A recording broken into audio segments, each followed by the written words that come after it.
It's close. Any minute. 1 minute. 1 minute. Who's ready? Only the strong survive, and her name is Sejuani. Let's go, boys.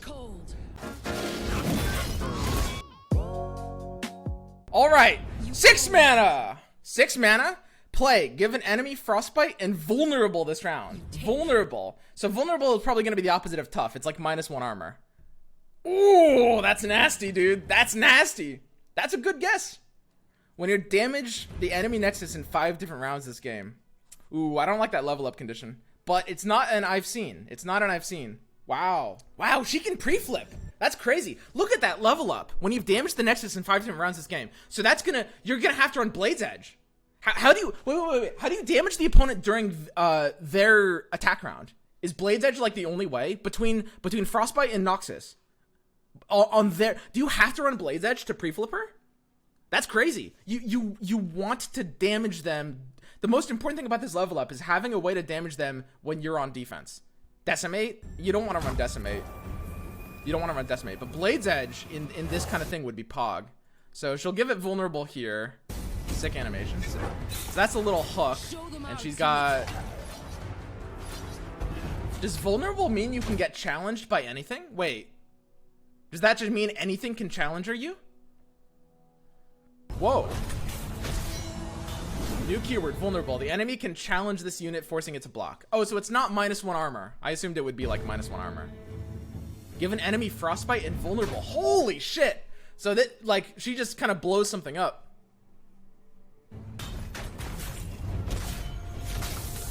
So that's a little crazy, dude. The most important thing to understand about that is you're kind of giving everything challenger. Like, it's not about killing an opponent unit. It's about allowing all of your units to get the combo they want to hit. Like, for example, if you have something like a Fiora, you can give it challenger. That's a bad example. The point is, you can give anything challenger. Imagine I gave you a different example though. Play. Give an enemy frostbite and vulnerable this round. The first time I see you damage the enemy nexus each round.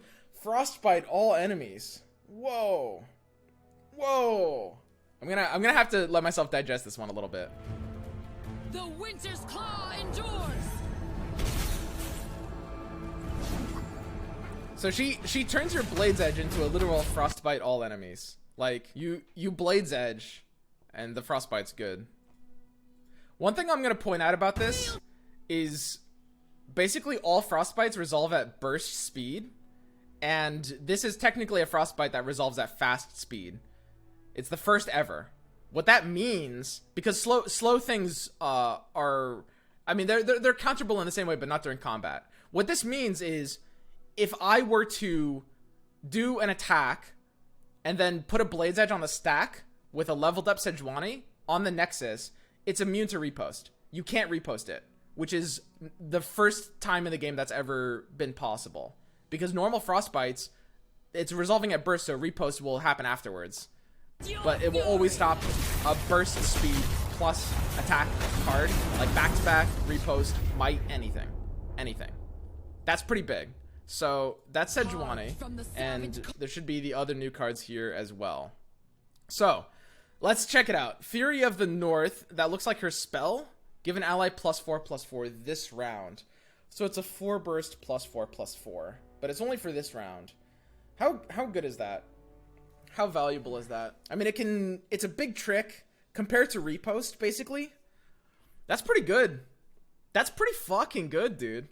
It's like, the best comparison is repost. Obviously, repost isn't in these colors, but repost is going to be 4. You get 3 attack, and you get barrier. And sometimes barrier is worth more than 4, sometimes it's worth less. But you're getting 4 attack instead of 3 attack. I gotta say, this is on the level of repost. I will say it's about as good as repost. Sometimes the barrier is really important on repost. I think it's a bit better than repost. Okay, then we've got Ruthless Raider, a 2/3/1 with Overwhelm and Tough. 2/3/1 with Overwhelm and Tough, wow. Well, Tough on a Freljord unit is really interesting, because that does mean it can infinitely survive stuff like Vlad, which is kind of nice. The Overwhelm on it isn't really going to do that much. What this card represents is basically a buff target. You want to buff Ruthless Raider. Whenever you see something with 2 keywords, keywords kind of always scale off of stats. Different keywords will scale off of stats more or less, but she wants to be perma-buffed, right? The problem is at 1 health, you can't use Take Heart on her, right? So how do you give her like a perma-buff for it to be worth it? She's really nuts into Omen Hawk, I will say. Like, turn 1 Omen Hawk, turn 2, top deck the Ruthless Raider and shove it. That's fucking crazy. That's absolutely insane. A nutty high roll opener. Super, super crazy high roll opener. Ember Maiden. Round start, deal 1 to everything. That's a bomb if I've ever seen one. Holy shit! That's crazy. Oh my god. Oh my god. I love that card. I love cards like this in card games. I'm super in love with this card. Deal 1 to everything. First of all, it hits Nexuses, which means it'll work. It helps you level Sejuani faster. This is what we were predicting about Sejuani. She could be 6 mana with a pre-flip condition. So you're gonna have to pre-flip this. Rip spiders. Yeah, this is like super anti-spiders, basically. And the kicker is, she's got 2 health. And spiders can't really deal 2 damage. You can Vile Feast her, and then she'll kill herself on the round starts, but she's still gonna go off once. This is a power card, dude. Ember Maiden. She's got 2 health at the point of the game where it's like, she can only really be killed by P and Z. This card looks really good. I mean, I need to think about it more, but Ember Maiden looks really, really good. And then the Stormclaw Ursine. A 5/6/6 Overwhelm. Other allies with 5+ power have Overwhelm. So this is obviously kind of, in a way, sort of meant to... It's in a way sort of meant to bridge the Noxus gap a little bit. It's a nuts power value unit. Like, look at this. Just, even without the effect, it's a 5 mana 6/6 Overwhelm. Oh, it's a token? Oh yeah, you can't play it as a card. Oh yeah, you guys are right. Good point. Yeah, there's no gem on this, which means it is only a token. So you can only play it off of another card. It seems like they've teased this Stormclaw Ursine token. It doesn't have a gem, which seems to mean that it is a token and you can't just put it in your deck. And they've been on point with tokens. Champion level up don't have gems, right? Check this out. Like, there's no gem on the champion level up, so it's all consistent. And what that means is they're basically just edging us. We have no idea what the Stormclaw Ursine comes from. It's not a card you can main deck, which probably makes sense because this would actually be kind of unfair. Look at the splash art. There's a human mouth inside the bear mouth. Yeah, it's kind of disturbing, honestly. I don't want to point that out because once you see it, it's just like you can't unsee it, and it starts giving you nightmares. Most of the new cards they're printing are powerful. What I will say is when they're doing new cards in a way like this, where they're releasing an entire new set and only 10 new cards per each pre-existing region, they need to power creep them. Because if those cards aren't good, they won't see play. And if those cards don't see play, they don't have the ability to change the region's play patterns, which is very, very negative. So a lot of people are pointing out like power creep on these region-specific cards as a negative thing, and I disagree with that, for sure. So how do you build these new cards? Let's start with the champion. Let's start with Sejuani, because obviously the champion is the most interesting. As soon as you play her at 6 mana, she'll give Frostbite invulnerable in the round. I'm going to point out 6 mana is really expensive.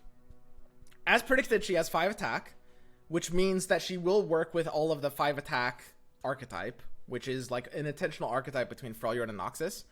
You could, in theory, combo her with Ashe, because, of course, you know, when you Frostbite everything, when you level up Sejuani with Ashe, your Ashe will guaranteed level, and your opponent won't be able to block. The way that Sejuani will fairly often work is to be able to damage the enemy Nexus in the first time in a round. Usually, that will happen after combat is engaged. Because as seen in the video, that's going to be a common basis for this, right? Like, the thing in the video where it's like, it's leveled up, and then the way it freezes is off of the first overwhelm. Like, check it out. Like, it'll do a first overwhelm, and then it'll freeze everything.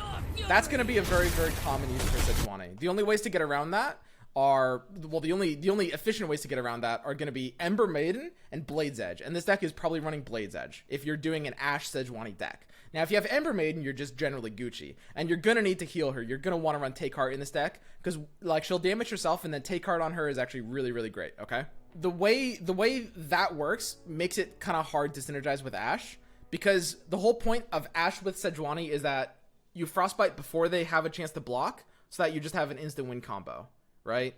And you would need Ember Maiden or Blade's Edge for that to be good. I think Ember Maiden is a locked-in 3 of in this style of deck, and Blade's Edge would have to be at least a 2 of. Basically, Ember Maiden is hyper nuts. This is like a meta-defining card. It will single-handedly nerf things like spiders, which I think is a good thing, because I think we're all a little fed up with spiders right now, although we have no idea what the new meta is going to be like, so it's hard to predict that kind of thing. Give her tough. Yeah, you could in theory give Ember Maiden tough with like a Chain Vest. I think I don't really like that. I think Chain Vest isn't a really valuable card, and she will still die to things that deal 3 damage, like a Grasp. I would much rather... that's the problem with Chain Vest in general. It's like, in theory, after like 5 turns, it can have more payoff than something like a Take Heart, but A, that's a long time in the future, and B, it can still insta-die to certain things. You have to think to yourself, what second region, if we're out of Noxus, what second region can reliably damage the enemy Nexus, but like on turns where you're not going into combat in a non-committal way? That's hard. PNZ is kind of like the only way, right? So you can run PNZ instead of Noxus. You can do like the Mystic Shot thing. Is it basically just Mystic Shot though? Shrooms? I don't think shrooms are good enough. I mean, it's funny to think of a Mushroom Frostbite deck, and you do have a bit of Ezreal tie-in, I guess, but Ezreal I don't think makes enough sense. Like, it wouldn't really... Sejuani plus Ezreal feels really weird. I don't think that would make enough sense. Cask Salesman doesn't really work. Like, that doesn't... that happens at the end of your turn, not the beginning of theirs. Static. Yeah, Static works. Grenadier, only if they attack. Mostly, it's going to be Blade's Edge and Mystic Shot. Those are going to be the 2 ways to do it. Play Salesman on their turn. So, the Salesman on their turn will... It will work for the pre-flip, yeah, but it won't work for like enabling her the damage before she attacks, and that's kind of important. It's kind of important if you're combining her with Ashe. If you're not combining her with Ashe, it's not important. So the biggest question with Sejuani is, should we combine this with Ashe, right? I want to do... Okay, I think we can actually just start straight up building this deck. Okay, so the first step is just shoving 3 Ember Maidens in the deck. I think there's a couple different Sejuani decks here. Just pure theorycraft. Obviously, I have to add a disclaimer that, you know, we don't know what the rest of the new cards are going to look like, and we don't know what the meta is going to be. So this isn't going to be necessarily like how the deck is going to look moving forward. So we need a replacement for Sejuani. I'll represent Sejuani with Scar Maiden Reaver. So it's like 3 Ashe, 3 Sejuani, and you're looking to level the Ashe. Now, one of the interesting things is, if your Sejuani is flipping your Ashe, then you do kind of need less things that... and of course we have to jam in the 3 what's her name? Ember Maiden. Yeah, we have to jam in the 3 Ember Maidens, which I will represent by Kindly Tavern Keeper, since they're polar opposites. Ashe's problem is not her level up, it's keeping her alive. Yeah, I think I would agree with that, but you're gonna be running a lot of keep alive tools. The thing is, like, you know, Elixir of Iron is doubling up in its value because of the Ember Maiden? Yeah, Ember Maiden. I have to commit the name to memory. Thoughts on Sejuani? Okay, let's look at her in a vacuum real quick so I can give my thoughts on her as a card. A 6/5/6 Overwhelm. She has a steep level up condition. She has a hard level up condition, dude. Give an enemy Frostbite and vulnerable this round. She's basically meant to work with like mid-range decks, is kind of the idea. The 2/3 Crimson Girl is perfect to activate it with Transfusion. Yeah, the 2/3 Crimson Girl is pretty good. It'll also stop them from attacking. It's kind of close between Nox and PNZ.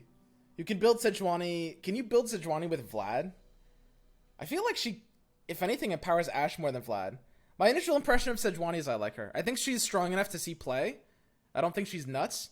But the fact that she hits 3 different archetypes at once means that there's a good chance one of those archetypes will actually be decent, right? Like, there's so many ways to build her. You can do Sejuani Ashe with Noxus, Sejuani Ashe with PNZ, Sejuani Vladimir are kind of the 3 ways that come to mind. Can Ember Maiden just single-handedly carry Vlad decks? Ember Maiden is such a fucking bomb in Vlad. Is that just all you need? Braum, you could maybe combine her with Braum. It's not impossible. You could do something weird like a Vlad deck that runs, you know, 2 Sejuanis and 1 Braum or something like that. I think Braum does get better because I think that you're going to be wanting to run Take Heart already for Ember Maiden to some degree. Braum can kind of like feed off of that. He has less of a deck building cost if you're already thinking about running Take Heart. And you might not want to run 3 Sejuani, 3 Vladimir. That might be a little too top heavy. So 1 or 2 Braums could wiggle their way into the list. Why would you guys Why would you guys reveal a token? We don't know what summons Stormclaw Ursane. What's up? What's up with this, dude? Why would you edge us like that, man? Not all of us are into edging. I mean, I am, but that's not the point. Why would they reveal her without revealing what her card is? My hint is that it might be related to a new mechanic we haven't revealed yet. Okay, you heard it here first, guys. Alico's hint is that the bear summon might be revealed to a new mechanic. Stormclaw Ursane. That's maybe why they haven't revealed it yet. Interesting. Some kind of keyword that has like some weird summon condition. Interesting. And he you know, I mean, he did capitalize the word might. Maybe that's a hint that it has something to do with overwhelm. Or maybe he just wanted to use the word might in his sentence. Who knows? You know, it's really hard to tell. Or it could be a whole new Elnuck-based mechanic that we aren't ready to reveal yet. Okay, that's a troll. Definitely not that.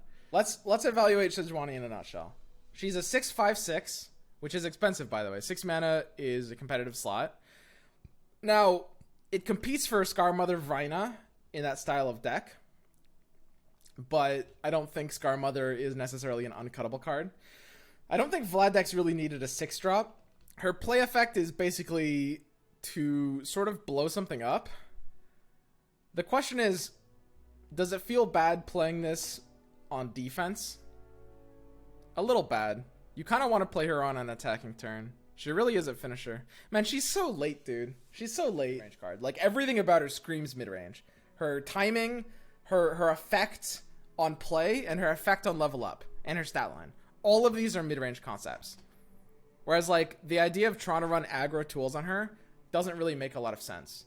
And Boomker Rookie, like, at that point, you're trying to skew the list into an aggro direction. I like the idea of used Cask Salesman. Ash, Sejuani, Nox. I think PNZ might actually be better for this than Nox, maybe. But, I mean, Nox does have good Ash tools as well. Fury of the North isn't her card. You can see it in the trailer that it's in the hand before they play Sejuani. Oh, shit. Ooh. That's a good observation. I don't know, man. How do you evaluate Sejuani? I think she's so hard to evaluate until you build decks around her. That deck. What if you did something weird? What if you did like Sejuani Heimerdinger? That could actually be a deck. Sejuani Heimerdinger. That could make some sense. I don't know. I do actually think Sejuani Ash just feels kind of bad. Like, I'm playing it out in my head. Imagine play a turn 6 board wipe with 6/7 overwhelm. I mean, honestly, you guys are all drooling over Sejuani, and here I am just looking at this fucking card, Ember Maiden. This is the real bomb, dude. This is the real shit. Oh, fucking Ember Maiden, dude. It's in the same region as, like, Elixir of Iron, too. Ember Maiden is the real fucking MVP here. This, like, single-handedly might make Vlad not a meme deck. So if you really want to play for Ember Maiden value, it's gotta be Vlad. It's gotta be Vlad. So let's build it, dude. Let's build it. So the question is, does Vlad fit into a Vlad deck? Because there's been a lot of experimentation with like cutting Vlad out of a Vlad deck, and we could run Browman here too. Keep in mind. So the question is, this skews Vlad into mid range. There's been a bit of a divisive issue among all the Vlad players in the community, all 12 of them, whether you want to run Vlad as a mid-range archetype or as a kind of like slam dunk over the top combo early kill smasher, right? And one of the biggest distinction is like, do you run Unscarred Reaver? Unscarred Reaver doesn't really work in the mid-range, but it works in like the slam dunk. Slam dunk is using like 3 mites, maybe Kato the arm. It's just trying to get like some crazy combo kill.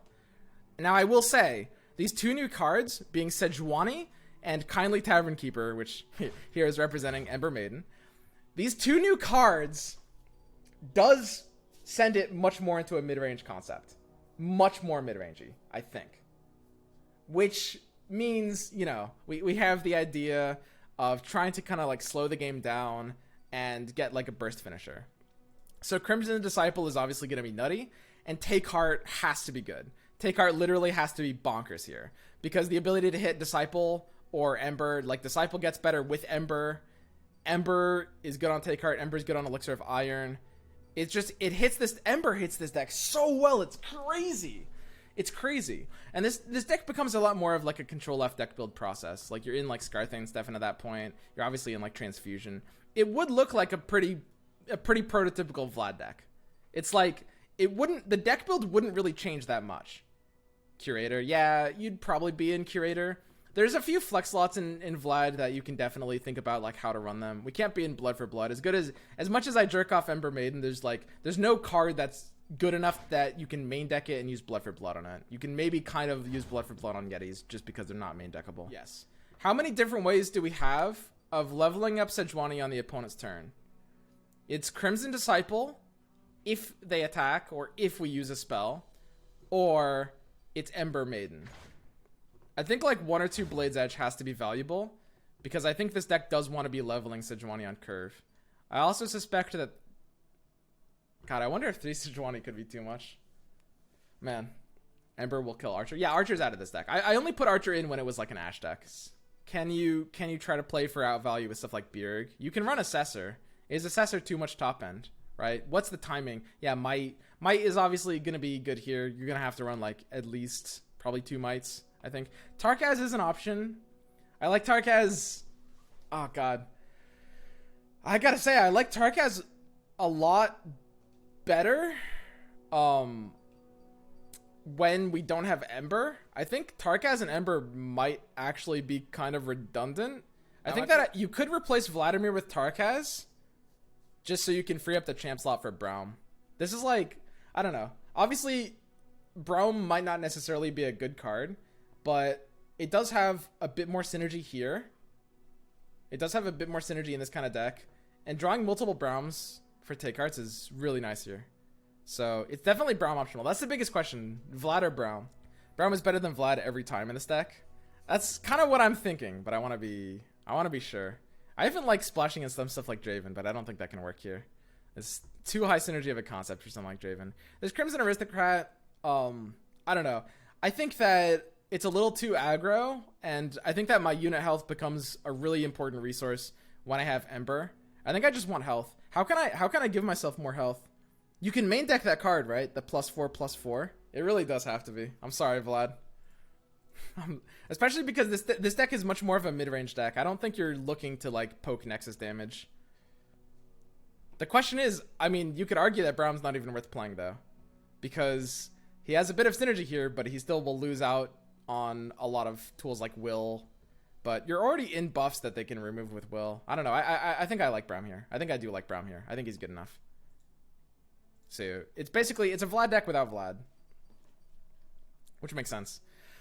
Vlad will never see a deck, lol. Unless he gets buffed, I don't think he's great. Keeper. Now that Ember Maiden exists, you can't afford to damage your units much more. It's like your unit's health becomes a premium resource that you need to protect, right? Like, yeah, maybe I'll go to 2 pledges, but Legion Veteran looks like my 4-drop for sure.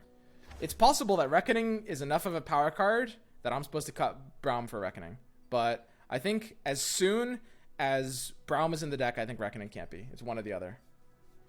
Which is interesting. Oh yeah, the new 3 mana, the 3 attack, 1 tough, 1. Is that any good? I mean, it can get in some good attacks. It's kind of a 2-drop. We might need some 2-drops. It might be like a 2 of. Because, I mean, Crimson Disciple's necessary. Omen Hawk is super, super necessary in this deck. Again, my units just need more health. Obviously, sometimes it'll die to whatever, but I think that's fine. So I've got to represent it with a 2-mana card that we would never run. In this case, it'll be Feral Mystic, I guess. Yeah, maybe I'll just run 2 of her just to smoothen out my 2-drops. Because I do want to play something at 2 for sure. So this is kind of like an early version of what I'm thinking. Scar Maiden Reaver is representing Sejuani. I should show it with a 6 instead. Heart of the Fluff, that's something I wouldn't run. It's like I want to show it with same mana cost. So Heart of the Fluff is Sejuani. Tarkaz is Tarkaz. So we've got like Legion Veteran into Tarkaz, which is a sick play. A couple of Bloodsworn pledges. We're a little heavy on 3s. We're too heavy on 3s. Wow. Does Braum actually just have to go? What if it's neither Braum nor Vlad? Maybe that's actually it. I don't know. We're too heavy on 3s, but with the Scar Maiden Reaver, Crimson Curator and Scarthy and Stefan get more valuable. And I don't love Braum. He's pretty good, but he also locks us out of Reckoning. And Reckoning might actually be an important bomb here. There's always the consideration where you could, in theory, go into Avaras and Outriders. It's not impossible. The new +4/+4 spell. I like the new +4/+4 spell. It is main deckable. We do know that. So you compare it to Bloodsworn Pledge. God, it's so crazy. I think Bloodsworn Pledge might just be better for this deck, dude. It's like in any normal deck, a 4-mana +4/+4 spell would be so much better than Bloodsworn Pledge. But my units usually don't need attack. They usually just need health. Ah, God. It's perfect for elusives. Oh, the +4/+4. Yeah, it could be pretty good in elusives. Yeah, I could see just making it a mono deck. I would still definitely run, I think, Crimson Disciple. Because I think it's important. Like, you do want Sejuani ticks, I think. I don't know. Maybe it's better to just splash Mystic Shot. Having to Mystic Shot face to level Sejuani feels kind of bad, though. But yeah, this is pretty close to how I would build, like a self-wound deck. I would smoothen out the curve. Something in the 3s would change. And obviously, there's going to be new cards in a new meta, so we have no idea what that's going to look like. But it's going to be something along the lines of this. Of course, this is an unrefined version. I'll keep the typo. It's funnier that way. Okay. 3 Disciple, 3 Transfusion, 2 Blades Edge mana. I could see that. I think 8's a little high, but it would be something along those lines. So you could go into mono or you could go into Ash. Now, if we want to build another deck for Sejuani, that would be Ash, right? Do you think these cards will help Freljord at all? Yes. I personally actually think that Sejuani is not the strongest card here, like by far. I think Fury of the North and Ember Maiden are the 2 stars here. And so what Sejuani will see experimentation. She'll see experimentation. I expect her to see some play, but definitely some cuts. I think it's not unlikely that we'll end up in a meta where Sejuani like won't see play in the top Freljord decks. She'll be close. Like you could splash her in like an Ash deck. I don't know if Vlad decks will be good enough even with Ember Maiden. Round start, huh? Round start's interesting timing. So deal 1 to everything would be a card text, not a skill. Presumably it wouldn't go on the stack. I'm pretty sure about that. Which means that it doesn't get amplified by Funsmith, and even if it does, that would be a shit combo. What it does mean is because it's card text and not a skill, it does actually draw off of lifesteal. The problem is because it's round start, it's impossible for lifesteal to actually work with it. In the current climate of the game. Because there's 2 ways in the entire game to give something lifesteal, and they both only work when you play them for that round. In the future, if there's a card that can give something lifesteal permanently, or some kind of aura effect, giving her a lifesteal would allow you to heal off of her ability. Something to note is that lifesteal works off of card text as long as that card text is not a skill, which is very weird. Like for example, Vlad's ability doesn't lifesteal because it's a skill, but Crimson Disciples does work with lifestealing because it's not a skill. It doesn't go on the stack in the middle, right? I don't know. Her level up is sweet. This is a hard fucking level up. I just want to say right now, this level up is really, really difficult when you've damaged the enemy nexus in 5 different rounds this game. So it's like 5 different rounds. What does that look like? Turn 1, if you have Omen Hawk is basically the only 1-drop you can run in this style of deck, I think. So you're going to have Omen Hawk in like, let's say about 50% of turn 1. It's a little under 50, I think. So you've got Omen Hawk. And then 1-drops in this current metagame, pretty much every deck has a 1-drop. Pretty much every deck. Now, a lot of decks won't want to block your Omen Hawk. So you play Omen Hawk on turn 1, 50% of the time you'll have it, and probably less than 50 the opponent won't be able to block. So you're on like a 15-20% chance of proccing it on turn 1. Pretty low. On turn 2, what are you even doing on turn 2? I don't know if you can run Crimson Disciple in this deck.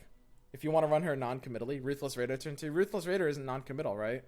It's like, if you want to run an Ash deck, you're going to have a really hard time flipping her on odd levels. You'd have to run like Blade's Edge, and then you'd have to be using Blade's Edge into face. Unless you draw Ember Maiden. God, this card is really hard to level. This card is really hard to level, dude. Like, even if you build your entire deck around it, to have her leveled up by like 6, which is kind of like the important timing, even if you build your entire deck around it, you still need to draw pretty good cards. Because you only have 1 free round to miss. If you want her to level on 6, which is I think pretty relevant, and even if she's leveling on 7, that means you can miss 2 rounds of damage. But like, that's so hard, dude. That's so hard. You have to hit turn 2, 3, 4, 5, and 6. You can't, hitting her on turn 6 is not even that easy. Yeah, this is a rough one, dude. It's like, this might be harder to level than Quinn, man. The only way to level her reliably is in a burn aggro style deck, but she doesn't fit that well in that deck. How good is she when she just doesn't level? Just 0 commitment. On turn 6, I just play a 6 mana, Overwhelm, Frostbite, Vulnerable. Like, Vulnerable's kind of nice. Frostbite and Vulnerable's kind of nice. It's pretty big. It's like mid-range mirror. You're against like Demacia. They've got a Garen on the board. You Sejuani into your attack. It's a little crazy. But then if you're not building for her at all, she will literally never flip. If you're like, she will actually basically never flip. If you're just running an Ashe deck, if you're not running like, you know, Crimson Disciple or Blade's Edge or anything that can deal damage on the opponent's turn. And all of those have really steep deck building costs. So there's 2 ways to play her. You can play her super non-committal, or you can play her super committal. You can't do any middle ground. It's like, build the entire deck around trying to flip her, or just throw her into an Ashe deck and hope that 6 mana 5/6 Overwhelm is enough. Yeah, what's up, Mogwai? Sejuani and Ember Maiden are crazy. You like Sejuani, huh? I think Ember Maiden is super nuts. I gotta say, I like Fury of the North. Fury of the North feels pretty big. It feels like it actually might be better than Repost, which is kind of crazy. Sejuani, she's pretty good. She's pretty good. She would be a good option in like an Ashe deck. I think she would have to be good enough to just like kind of splash in there, just because they don't really care about that champ spot. I think it's gonna be so hard to level her though. I think there's no way to put cards. Okay, here's the problem with Sejuani, which is that in the deck that she's probably best in, which is probably Ashe, there's no way to add cards that can help you level her faster without making the deck worse. Like, the cards that would do that are like Legion Grenadier or Blade's Edge. And Blade's Edge isn't bad, but you would have to be okay just using a Blade's Edge on their face on like turn 2. You're not okay with that. You don't want to do that. In Ashe decks, I have to feel like Ember Maiden might not be that good. Like, Ashe wants to be able to run stuff like Sentry and Icefield Archer, right? And you'd still run Archer, but it would definitely feel bad with Ember Maiden sometimes. And like, I mean, Omen Hawk, you don't really mind if your Omen Hawk's dying, but, you know, I mean, it kind of feels good enough. I don't know if Ashe decks would even want Ember Maiden. That would be like a meta call, right? Because, like, it does, and Ashe is usually, like, kind of squishy as well. Like, getting chip damage on your own Ashe can feel bad. I think it's definitely possible that Ember Maiden might not want to fit into these decks. Maybe it's single-handedly worth it just to help push Sejuani a little bit. But I think it still might fall into the category of a card that helps Sejuani level up, but that you not necessarily want in your deck. Spiders is kind of the only thing you would want Ember Maiden in Ashe for. Ember Maiden is a nuts card in something like a mid-range Freljord deck, or like a mono deck, or Yetis, or Crimson, like Vlad, anything. But in Ashe, like, your units are a bit squishy, and because you're just fighting for the board with frostbites and stuff, killing opponents, like, the symmetrical idea of killing both people's units is usually not what you want in a mid-range deck. Because, like, your goal is to be trading effectively with your frostbites instead, and you can't do that if both sides are losing units, and sometimes you're losing more than the opponent, right? I was thinking she could be good in an Ezreal deck if you can manage to pull off the level up. It's pretty hilarious how your shots turn into full-on frostbites. That is kind of funny. I don't know. I don't think Ezreal Freljord has enough tools right now, but it is pretty funny, yeah. You can probably do, like, the thing about Ezreal is you're usually not damaging the Nexus every turn though, right? Caustic Cask Salesman is kind of the best way to do it. It's not impossible that it could actually be kind of crazy in Ezreal. I don't know. Ezreal does flipper.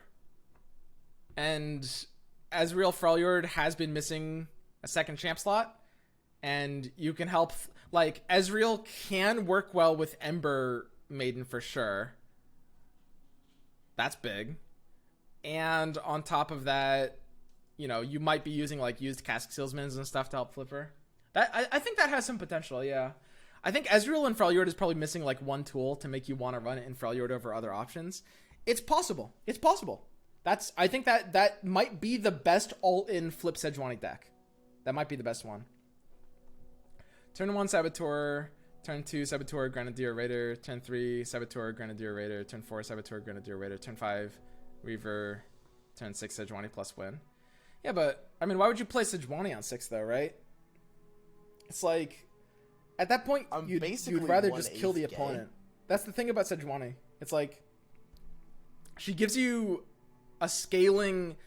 So, I think this is actually good card design, by the way. It's very counterintuitive, but I think it is kind of important to make cards, in a way, anti-synergize with themselves, to a degree. I don't like the degree that, like, Yasuo is doing it, for example.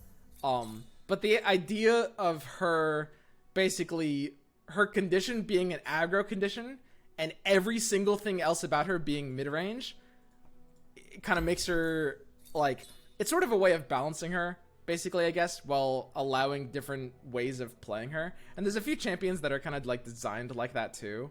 Like, you could say Fiora is kind of designed like that in a lot of ways. I think that's fine, but I think that, like, I mean, you can level her by doing that, but you'd rather just end the game at that point, because that's just full aggro deck. Your opponent's just at, like, 8 health. Just play, like, you know, and anything that will just end the game on the spot. Whereas, like, if your opponent's at 8 health and you play a flip Sejuani, if they just vengeance it, then you just sometimes lose, when it could have been another card that would have just ended the game, right? And that's really, really, really big. That's huge. Or Will of Ionia is another good example. It's like, the whole point of aggro is to turn off effects like that and just kill them before they can play it. So I don't think that kind of mentality really makes sense. Like, when you're flipping her, that's when you don't need her, right? Is kind of another way of looking at her. Like, when you flip her early, those are all the situations where you don't want her, right? But yeah, Ezreal could be really sweet. I'm down for something like an Ezreal deck. But I think overall, this probably... I think this is kind of like what I'm thinking about the new cards in terms of, like, the Theorycraft, like, the decks we can build her in. I like Ember. Ember Maiden is just a sweet card in general. This card might empower Vlad. This card might make Vlad decks just single-handedly good. Ember Maiden is everything those decks have been missing, I think. And it's a sweet meta tech at the same time, which is great. Fury of the North is a power card. I would absolutely run 3 of those in, like, a mono Freljord deck. I've kind of, like, long since... So this is something that I was talking about a while ago, which is that Allegiance is kind of, like, across the board, one of the single strongest concepts in the game. We see that in Bannerman, Wraithcolor, and Kinko Wayfinder defining 3 different metas across the period of the last 3 months. One kind of, like, missing child here is Avaros and Outriders, which is a card that is actually, in theory, decently powerful, but is limited by, I would say, 2 different things. First of all, Freljord doesn't have enough good cards to support Avaros and Outriders. And second of all, Freljord is in need of a power 4 drop less than the other 3 regions, I would say, as well. Because, you know, Freljord is looking at, like, Babbling Bjerg is going to be pretty good in the kind of decks that run Outriders, as well as, like, the, like, Legion Veteran thing that I made, or Ashe. Ashe is probably a best example. It's like, when you're running Outriders, it feels like you have too much competing for the 4-drop slot. The second example is much secondary to the first one. Freljord just needs better, like, mono cards. So there's a chance that by giving Freljord some power cards here, if they nerf the other allegiances directly, Avaros and Outriders could be, like, the new hot shit. If they don't nerf it along with the other allegiance cards. That's definitely something that could happen in the new patch. I really love Fury of the North. It's a really powerful tool, and Sejuani would fit those decks as well, for sure, I think. So yeah, I think that's kind of what I'm thinking about this new card reveal. Like, Stormclaw Ursine, we don't know what this gets summoned by, so we can't evaluate it as a card. It's like, we have no idea how this is gonna work, but whatever it's attached to could definitely be pretty powerful. You can't main deck it, right? It's a token, so who knows? And Ruthless Raider is alright. It could see some splashes in Vlad decks. I don't have a lot of hope for Ruthless Raider as a card. It's just kind of like a vanilla tool. Usually when you see 2 keywords stacking together, it can be a little scary, but there's not really direct good ways to buff this. And I don't think Tough really benefits very much from stat increases compared to some of the other... It does like having stat increases, but not as much as some of the other keywords. It's kind of like Fearsome a little bit in that way. It's like Kinko Lifeblade, for example, is the perfect card that can just utilize stat gain perfectly, because both of its keywords scale super positively with stats. Whereas, like, I look at the new card and I see 2 keywords that are not super amazing and don't scale super positively with stats. I do like Freljord having a tough card though. It's kind of neat. Anyway, that's generally like wrapping up my overall thoughts here. There is a lot more to think about. There is a lot more to Theorycraft. I might try to build like a Sejuani Ezreal deck or something like that. Although I still think you might be missing a card there. I like Sejuani. She feels like she hits a lot of different decks. That's the cool. I think that's my favorite thing about design. Like when I look at Quinn, I see a card that could be good. I don't necessarily. It doesn't matter whether it's good or not. I don't give a shit how good a card is really. Like Quinn could be good. Maybe I'm underrating her a bit. But even if she is good, it's not really the kind of card I like to see. You know, it's not really a card that makes you think about deck building, right? Because Quinn knows what she's doing. She's just kind of like mid-range mono Demacia. And I think that's kind of like part of Demacia's identity to be like pretty straightforward and pretty linear, which is kind of fine. But Sejuani, like, even if she doesn't end up great, which I don't know if that will be true, you can run her in a lot of different ways. And I love that. That's really, really important. Like, we just baked up like, what, 4 or 5 different ideas for completely different concepts. You can run her in like Mono Freljord. You can run her in Ashe Noxus. You can do something weird with Ashe PNZ that people will try. You can do Ezreal. If you're really daring, you could do some weird thing with Sejuani, Ashe, and Ezreal. Like, that is probably bad, but even that, I can't rule that out, right? Like, that's something that could make sense. You know, Sejuani and Teemo actually has some synergy if mushrooms work with her. I think that's definitely a meme at that point. And I will say, as much as I was dismissive of like the idea of Sejuani and aggro, I don't think it will be great. It is something to consider. Like, it is something people will try out. It's something people will consider. It won't be terrible. It's something that you can use it in that way, right? And I really like that. That's really cool. That's just peak card design, I think, in general. When it's like cards that make you think about so many different ways of using them, right? So I like Sejuani a lot for that reason. She's really cool. I think Freljord needs some love as a region. They're getting some in Ember Maiden and Fury of the North. Which, I mean, every region seems to be getting some love. Like Demacia is getting some good cards as well. But yeah, I'm really looking forward to this one.